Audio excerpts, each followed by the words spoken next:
Okay, I don't know if anyone is gonna watch this. I got one person in here right now. Oh, no, they left. Okay. I'm not sure anybody's gonna watch this. I know I haven't been around for the last few months. I've had just some really crazy things going on in my family. But I was watching this bowl game tonight, and Jeremy Payne won on a walk-off touchdown. Blake says Frog Factor is back. Yeah, it is, at least for tonight. A walk-off touchdown in overtime over USC. Frogs win 30-27. They finish the year 9-4, and they won this game on a 3rd and 20 play. 3rd and 20 from the USC 38-yard line in overtime. I think it was a 38-yard line. It doesn't matter what the field position was. But bottom line is, it's 3rd and 20. They're just trying to settle for a field goal to tie the game because the defense came up with a huge stop. I mean, USC had 1st and goal at the 2-yard line after Gil Jackson gets a pass interference penalty, and they hold him to a field goal. It's 27-24 in overtime. It's just a dump-off swing pass to Jeremy Payne. And the funny thing is, like, this USC team, coached by Lincoln Riley, the curse on Lincoln Riley teams his whole career have been they just don't play defense, right? But this USC team actually has played pretty good defense this year. Like, they've done a good job. They've improved a lot. But in the most Lincoln Riley fashion, on 3rd and 20, they miss 2 tackles. Somehow Jeremy Payne stays in bounds and takes it to the house. And it was somewhat of a ball don't lie situation because Joseph Manjack, my goodness, like, for people that say there's too many bowls out there, we're throwing back shoulder fades to a white receiver with no gloves in overtime. And he caught it. Like, Manjack caught that ball on the sidelines. He's a slot wide receiver throwing a back shoulder fade. He caught that ball on the sidelines. I don't know how they overturned that. But regardless, he takes it to the house. Jeremy Payne does. And when he scored, the referee is screaming like the game's not over. TCU, the team is mobbing Jeremy Payne in the end zone. The referee's screaming the game's not over. And my first thought was, when he scored, I was thinking, oh no, they're going to review this. And obviously he stepped out of bounds and they'll call it back. And then Kyle Limmerman, who didn't play pretty much all season, will suddenly be thrust into another clutch field goal situation. To his credit, he had a big time field goal. It wasn't a long one. I think it was 27 yards, but he hit a field goal at the end of regulation to tie the ball game and send it to overtime. He's going to be asked to kick an even longer field goal to tie the game again and send it to a second overtime. And they'll review that, and that'll be the case. And then lo and behold, he stayed in bounds. Like, Max Duggan was in years ago against Baylor in that overtime game.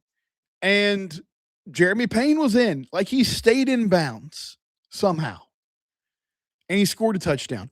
And good for this football team.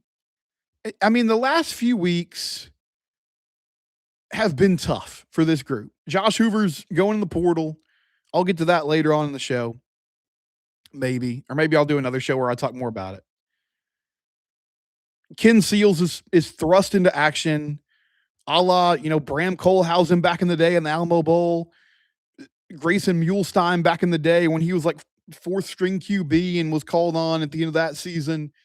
But it's another great story of, like, backup QB. Ken Seals is a good dude. He's been a great teammate for years. He's from Azle. He's from the area. He's wanted to play at TCU. It's an awesome story. And through 3 quarters, it looked like the awesome story was probably going to end with kind of a dud because he had a couple good drives and they put together some touchdowns. But ultimately, they were down 24-14.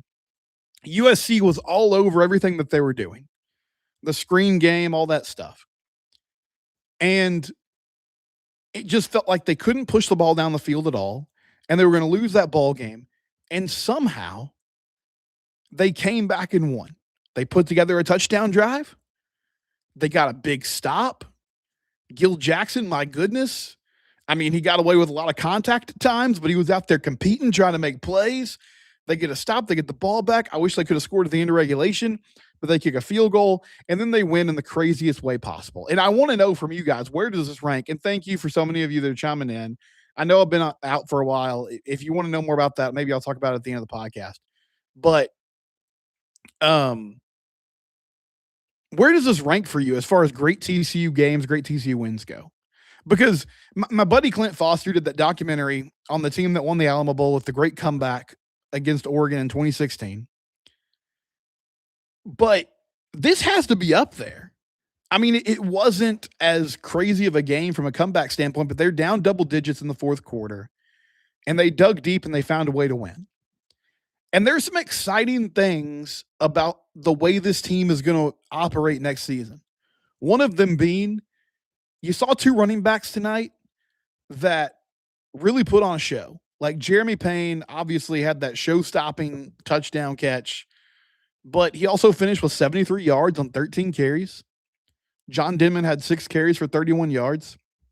Did some good things. Major Everhart got out there and made some plays tonight, which was good to see.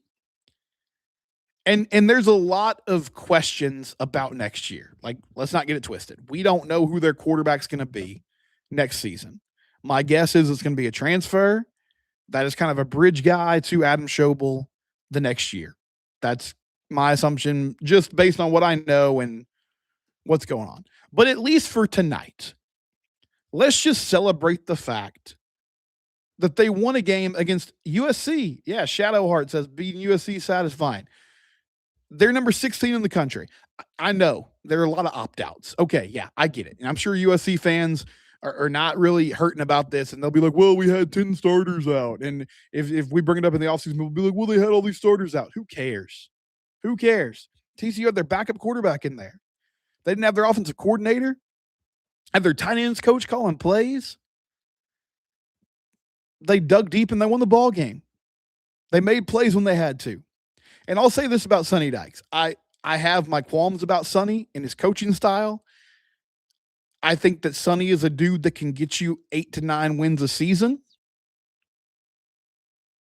I'm not sure he can get you to a Big 12 championship game on a consistent basis. At this point, I would say that doesn't seem likely. But I'll say this about him. The last 2 years, their backs have been against the wall, and it's looked pretty bleak.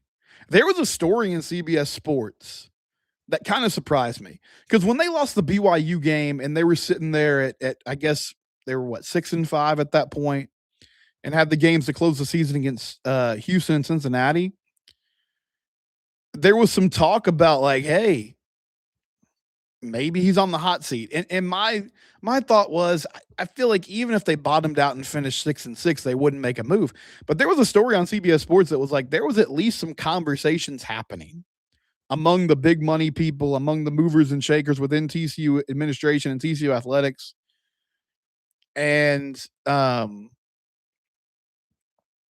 they were having real deal conversations about, okay, is it time to move on? And then they went and beat Houston in an ugly game, and they went and beat Cincinnati in a game that they looked really good. And then they came out and won this game against USC without their starting quarterback, without the guy that's been the heartbeat of their offense for the last 2 seasons. And my point is, he gets guys to play for him. Like it or not, and I think sometimes he's too much of a player's coach, and the team's a little undisciplined, but he gets dudes to play for him. And tonight, in a game that didn't mean a whole lot as far as, the big picture, I think it means a lot to TCU fans. I think it means a lot to this program. I'm happy after that victory. I know I'm fired up after that win. But, long term, like, it's basically the difference between finishing with 9 or 8 wins and getting one more ranked win on your resume, which is cool. But Eric McAllister was out there playing the entire night. He didn't have a lot to gain by playing tonight, but he was out there playing. Caleb Alarm-Zor, who's probably the best player on this football team and definitely the best defensive player on this football team. He was out there playing. Bud Clark, I know, hey, Bud's made some mistakes through his career. He's a high-risk, high-reward safety. There have been times where he's out of position, but the dude plays really hard, and he was out there playing tonight. And that team fought and scratched and clawed and did everything they could. And they rallied behind their backup quarterback. You could tell that they were excited about Ken Seals. And, long term, I don't know what it's going to look like, but I'll say in the short term, I think that Josh Hoover transfer really rallied this team. You heard Eric McAllister say it in the pregame press conference before this Alamo Bowl game. He was like, listen, man, listen, we lost our QB, but I'm here. We lost our OC, but I'm here. And I think there was a rallying cry for this team. Robert Wright says Sonny has a good culture. We need to get him some mature, focused players to help us get back into Big 12 contention. Yeah, I mean, let's talk about next year for a little bit because, we got time here. So Gordon Sammies is your new offensive coordinator coming over from UConn. And he is a guy that likes to run the ball. He's a former offensive lineman from Virginia. He's a fairly inexperienced OC.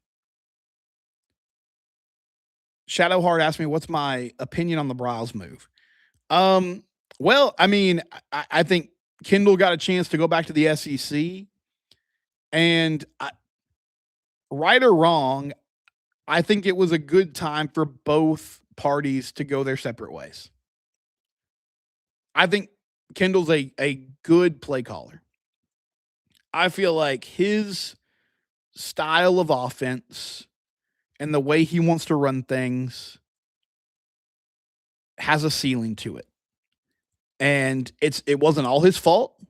You had a quarterback who turned the ball over a lot. That didn't help. You had a defense that was better this season, but I still think lacked some consistency and didn't have a great pass rush. Corner was a question mark all season long. The bottom line was I feel like something had to change at the end of this year because I believe Sonny's going into sort of a make or break season next year. But here's the interesting thing to me. Sonny's going into like a make or break season for next year. And he's got a brand new OC and he's going to have a brand new quarterback. I think he's going to have a quarterback out of the transfer portal, but whether that's Adam Schobel or somebody from the portal, he's going to have a brand new play caller and a brand new QB. Now, Gordon Sammies is known as a guy that's going to run the ball a lot, potentially take some pressure off a new QB and allow that quarterback to, have some breathing room, make some things happen. I thought they did a good job tonight. And I know what happened tonight is not a great representation or reflection of what's going to happen in the future. But I thought they did a good job tonight of making it as simple as possible for Ken Seals. And I don't say that from the standpoint of, I know Ken was a experienced quarterback coming into this ball game, but it was a lot of screens, a lot of quick game stuff. And they took some pressure off him. A lot of like one read, RPO. Okay, I'm looking here. If it's not there, I'm quickly going somewhere else. And he did a good job with it. But this change at OC is fascinating to me because I've said this the last few years. I think this team, and it's kind of ironic to say it tonight because I feel like they did show a lot of maturity in this ball game, but I think this team lacks toughness and physicality. Robert Wright says, let's continue to build on the O-line and D-line. Yes, that's the key. You got to get better in the trenches, both on offense and defense, right? But I think this team has lacked toughness, physicality, and that's not been their identity the last few years. I think in year one, there was a pretty good marriage of you had holdovers from the GP era that, I mean, he was tough on them. He preached that all the time. And then a guy like Sonny came in who was more relaxed and allowed guys to kind of be themselves and said, hey, let's figure this out together. And it was really good marriage. And then since that break happened with that core group, I don't think they've matched that mental and physical toughness on a consistent basis. So in my mind, that's the biggest priority for this offseason. And honestly, watching tonight, Robert Wright talks about the O-line, D-line, and I agree with him. You're going to be replacing a number of offensive line starters. I think the biggest priority for this team in the offseason, and I wouldn't have said this a few weeks ago, but I believe it's the pass rush. I think you got to find a way to get to the quarterback, man. Like you're losing your best pass rusher in Devin Deal, and this was not a unit that was super formidable at getting to the quarterback, creating pressure, making splash plays. You have to do more of that. And I feel like that your defensive line and your corners kind of go hand in hand. But if you can rush the passer, your corners get so much better. Seriously, I think they need to improve their play at the corner position on the outside. But if you can get pressure and you can hit a quarterback and get sacks, your secondary automatically gets better. It just does. It makes it so much easier on your team and on your defense.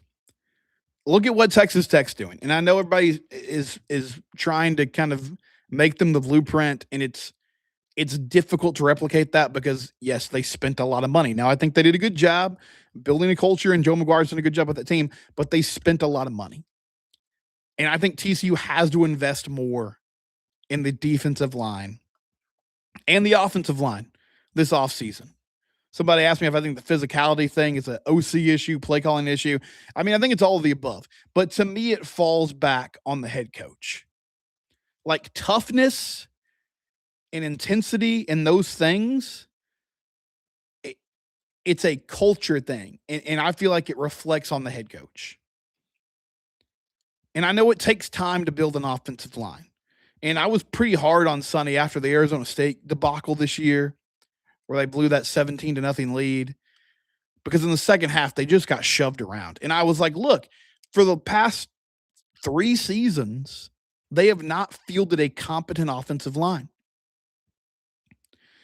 But I think they actually got better in that area of things as the year went on.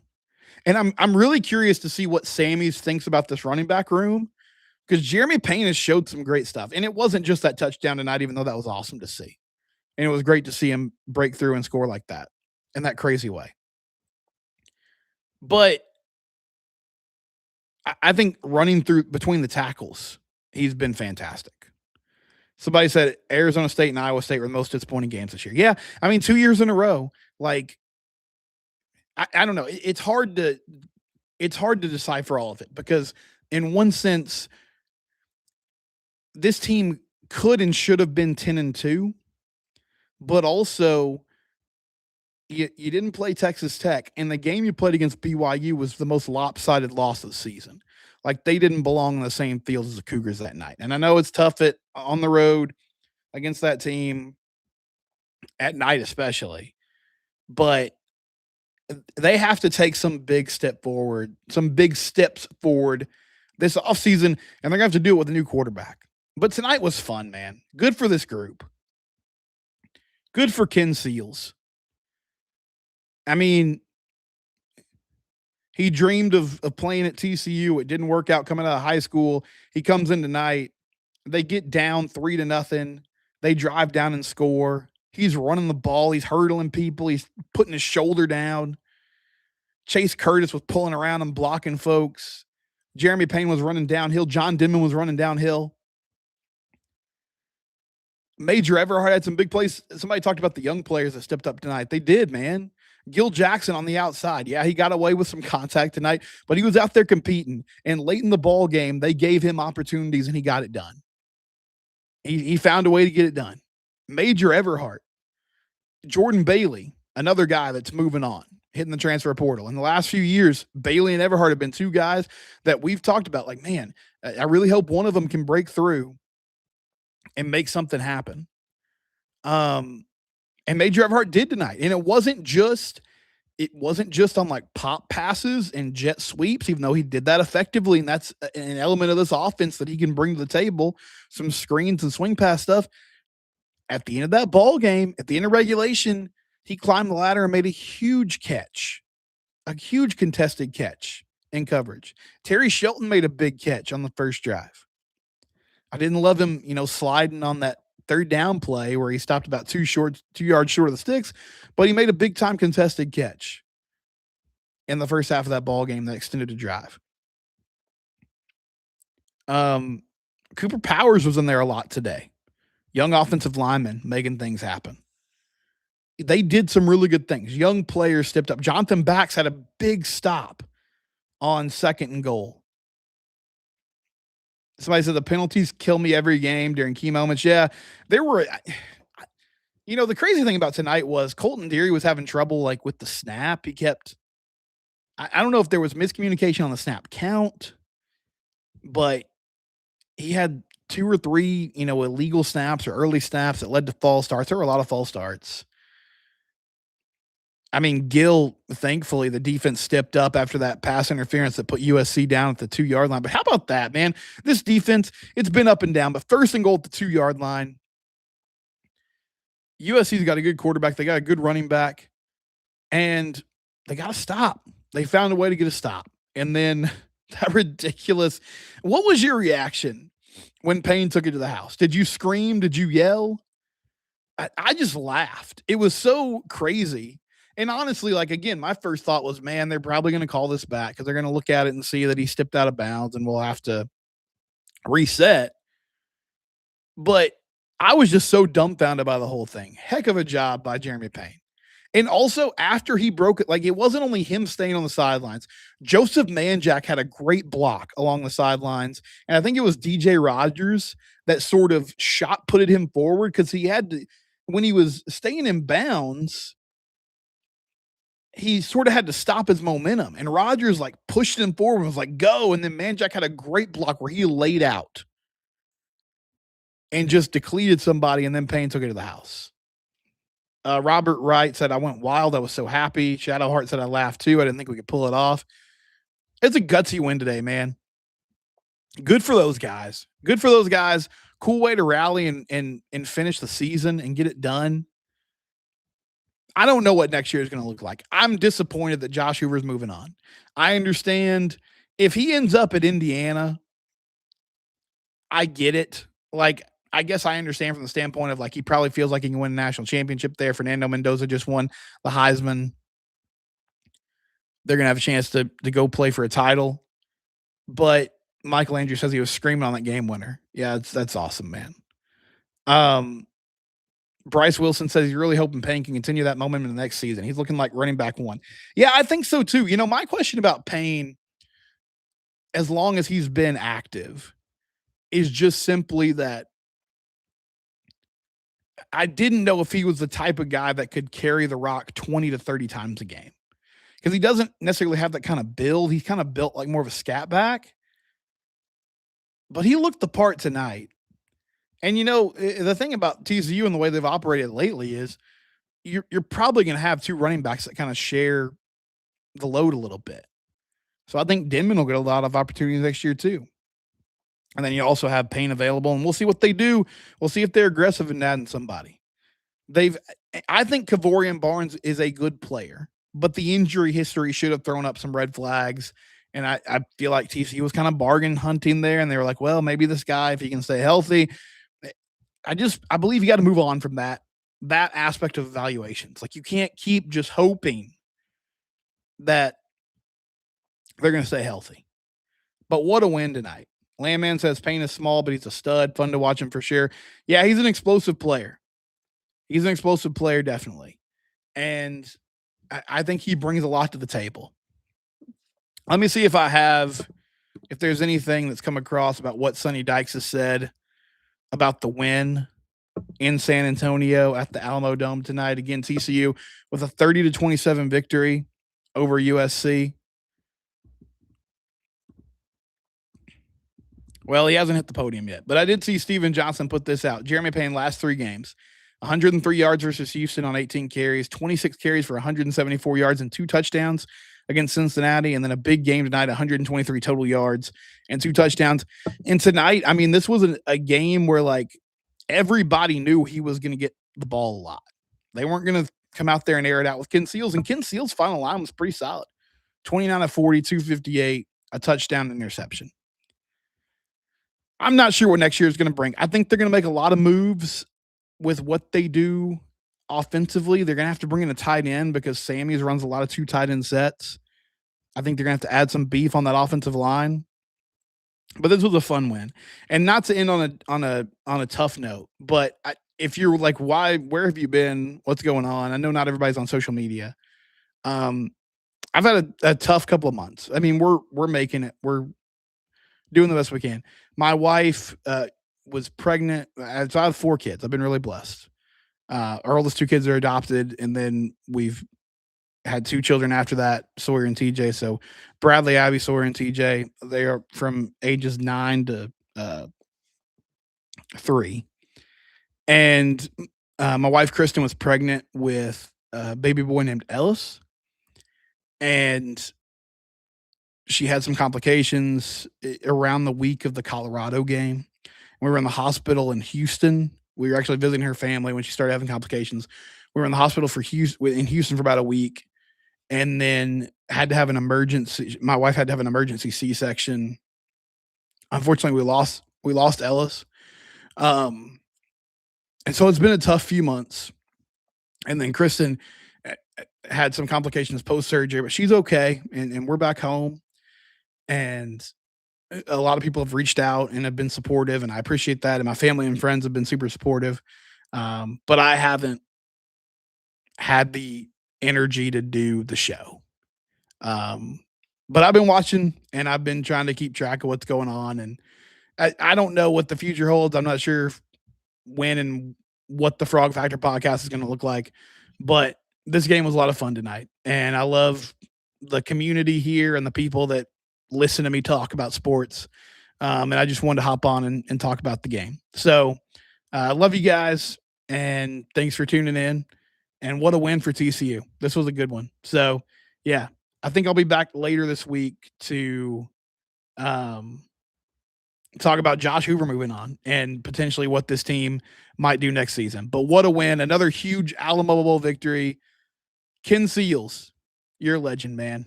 And Jeremy Payne, too. Way to finish out the season in strong fashion. Go Frogs. I'll talk to you guys soon.